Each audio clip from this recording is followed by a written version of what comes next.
tornado on the ground right in front of us. Clarksville, you guys need to be in your shelter. December 9th, 2023, a tornado outbreak just 2 weeks before Christmas, 7 tornadoes ripping through Middle Tennessee and southern Kentucky. At 1:41 p.m., the second tornado of the day touches down. It'll end up being the strongest. The Clarksville area gets rocked by an EF3 tornado with winds of 150 miles per hour. The National Weather Service in Nashville, I was just seeing them talking. It sounds like they are drawing up another tornado warning, and there it goes. They just popped up on our radar computer, so we'll see the timing on this. Oh, look at it! Look at it! Look at it! Oh my God! Oh, go downstairs! Go downstairs! Go downstairs! That was a scene from inside Caitlin Ward's home. Her family was watching our severe weather coverage. Once they saw the new tornado warning get issued, they looked outside and saw the tornado. They immediately ran to the basement. This tornado was 600 yards wide and on the ground for more than an hour. It remained on the ground for almost 48 miles, continuing up into southern Kentucky. Nearly 1,000 homes were impacted, 114 were destroyed, 268 suffered major damage. Not far from the Ward's home, the McKnight's home, suffering significant damage. Darby McKnight was at home alone that day with her 10-month-old daughter. You don't necessarily hear glass breaking.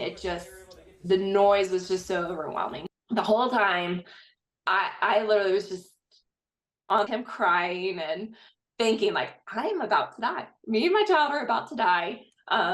Thankfully, it's like I just had that thought of like about to go to heaven. That was my thought process. Stephen McKnight had just gotten back from a 9-month-long deployment earlier that year, and of all days, this was the first one that he was away from home since he got back. Being on the phone with her, we were on the phone the whole time.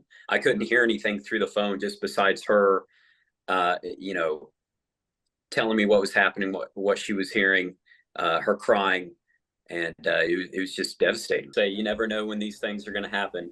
And you never think they're going to happen to you until they do. You got to listen to the news, what they're telling you. They're not making it up for their enjoyment. What they're talking about is actually happening, so you need to take it seriously. And Darby has always said, from now on, we'll always get a house with a crawl space or a basement. This tornado injured 62 people, 4 people died. The second strongest tornado, and the 6th of the day, tore through Madison, Hendersonville, and up into Gallatin, an EF2 with winds of 130 miles per hour. It prompted the National Weather Service in Nashville to issue its first tornado emergency in more than a decade. This tornado was 600 yards wide and remained on the ground for more than 35 miles. About 600 homes and businesses were damaged in Sumner County.